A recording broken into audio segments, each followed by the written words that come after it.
When looking at the St. Louis skyline, the Gateway Arch may be the first structure that catches your attention, but less than half a mile northwest sits one AT&T Center, the site of one of the largest real estate investment failures in recent memory.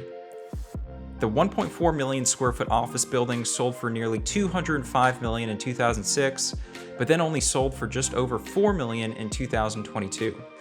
How did it lose 98% of its value in such a short time? It comes down to two main reasons. First, the entire building was occupied by only one tenant, AT&T, who vacated the property during its lease. In 2006, AT&T sold the building to Inland Real Estate Group and subsequently signed a 10-year lease to occupy the entire building. At the time, this provided Inland the security of guaranteed cash flow for the 10-year period. Even at the expiration of the 10-year lease, AT&T did not seem to have much flight risk, given that they'd occupied the building since it was built in the mid-80s and had a significant presence in St. Louis.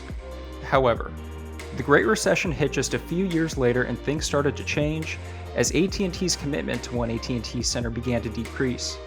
The initial 4,800 employees who had worked in the building dropped to 2,000 as more employees began to work remotely. In September 2013, AT&T announced that it would be vacating the building entirely, moving some of the employees to the office building next door, which AT&T owned.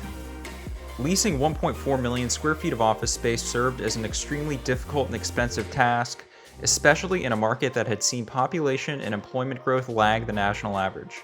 This deterred many investors as there was an enormous amount of uncertainty surrounding how long it would take to lease the building, what rents the building could achieve, and who would occupy the space, which ties into the second main reason for the decrease in value. It was particularly difficult to find new tenants to occupy the space, decreasing the appeal for a potential investor.